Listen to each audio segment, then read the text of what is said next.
but I want to show you some of the fun stuff with the trial starting, including a big pet peeve of mine. So let's look at that first. Okay, what's wrong with this picture, folks? Opening arguments. You do not start a trial with opening arguments. You start them with opening statements. So here's Newsweek offending.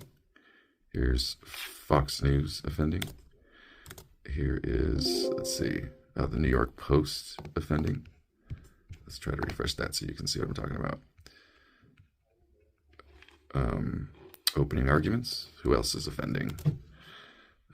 Democracy Now! See, so don't think I'm just going after conservative outlets, but there they go with the problem. And let me explain to you why that's a problem. So the reason you call an opening statement and not an opening argument is because an argument is not like the word most people think, like you're arguing, you're bickering, you're fighting.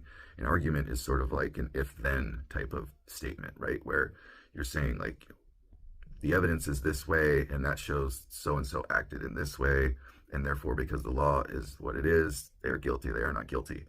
An opening statement, as opposed to a closing argument, is just laying out what the facts will show, right? So typical vanilla flavor, it would be like, members of the jury, the evidence will show that Donald Trump, falsified business records by, such and so, right?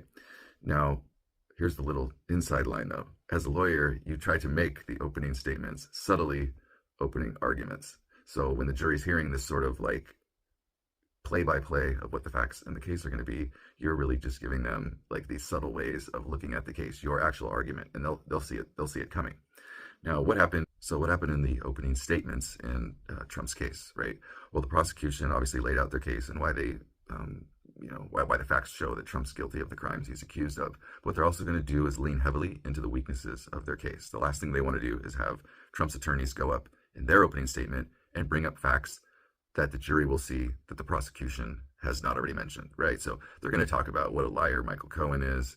And, yes, he's a convicted perjurer, but they will also say, you're going to see evidence that corroborates what he's saying, right? So that kind of gives veracity to this guy who is a known liar. And also the simple fact is, the prosecution did not choose Michael Cohen to be part of this case. Trump had him as his lawyer.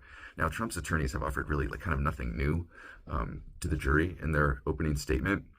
I guess you could say the only thing that they've probably tried to do is say, oh, well, Trump is he has the right to hire an attorney to do whatever, he wants. And in a way, that's true. You can hire an attorney to do anything you want for you that's legal.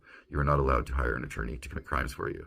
And in fact, and this is related to trial, you might find very interesting, is that if your attorney knows something is not true, he's really not allowed to let you testify that. So if I committed a crime and told my attorney that I did it, and I went up to testify on the witness stand, I would not be allowed to go up there and say, I did not commit the crime. I did not kill the person. I did not shoot the gun.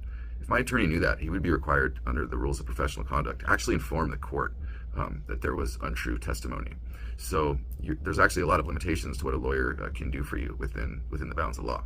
Another thing that happened in the first day of testimony, David Pecker from the National Enquirer testified, and he talked about the catch and kill, policy that they had to protect Donald Trump, right? In fact, anything up to $10,000, no one even had to ask. You could just pay the witness, the reporting person, 10 grand. They've paid up to about 150, and that was to cover up an affair with the Playboy model who had an affair with Donald Trump. So this is kind of a program they already had running to, try to keep Trump's image as clean as they could. And there really was no rebuttal to this. It was rather short testimony. The other point that Trump's lawyers are making in their opening statement argument that, everyone tries to interfere with an election. That's how you try to win.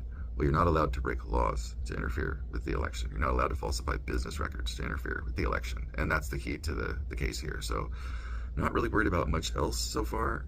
There is a juror, as we all know, that said that they get their news sources from Fox News, Truth Social. That's all I'm going to go for now, but just for fun, let's end with a couple of Truth Social posts, shall we?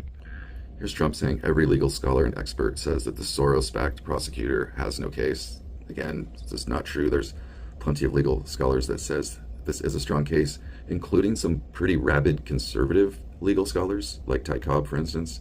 When I look at some of the names on here, Alan Dershowitz, this is the guy that defended Trump in the impeachment case when, Trump tried to withhold aid, basically threatened to withhold aid if a foreign government wouldn't investigate a political rival. So that's the kind of guy that, Alan Dershowitz is. He actually one of the inspirations for me to be a lawyer. I read a book of his when I was young called Contrary to Popular Opinion. And it was, I thought it was very good, but looking to the way he's devolved, he's just a sad, conservative apologist that has really no moral compass. I made another video about this that, he talks about how corrupt Fonnie Willis is, but if he applies his same logic there to Clarence Thomas and all the gifts he's received from billionaires, then it really doesn't make sense for him to take the positions he's taking if he's going to be one-sided. Let's look at another post. Highly conflicted Judge Merchan has taken away his constitutional right to free speech. I covered that in another video. There is no absolute right to free speech. Gag orders are very common. And he's saying he's not allowed to defend himself. Again, not true. You have the right to testify. You have the right to a defense, which you've spent a lot of money on. And saying, the judge should recuse himself. I don't even know if there's been a proper recusal motion against Merchan. I mean, nothing that's been taken seriously. There really isn't, or I guess, the issue with his daughter, I mean, so what, right? Like if that was the case, there'd be a lot of judges limited. And again, how about Clarence Thomas's wife, right? Like getting behind J6, getting behind the big lie. How come Trump's not here saying, Clarence Thomas needs to get off the immunity case because his wife was heavily involved in my, spreading of the election lies and, helping foment January 6th. So just hypocrisy. I don't like it. Call this political commentary if you want to. I don't think it is. I'm a very middle of the road person, but this is ridiculous. And as the trial marches on, I'll have more info, hopefully in a better technical format. Cheers, y'all. I want to say one more thing, guys, to remember. The minute I get enough subscribers, I'm going to start streaming during this trial and after this trial and just taking all your questions. In the meanwhile, comment away. You can already see I've done videos literally putting your comments on the screen and answering those questions in detail. So give me as many questions as you want. I'm going to answer them, and click subscribe so I can get my subscribership up and stream and actually have an audience while I do it so I can give you guys the inside stuff, right? Defense attorney, jury consultant. I got a lot of cool inside stuff to offer you guys that I think is fun and in the more like neutral area, not super biased. All right, let's go.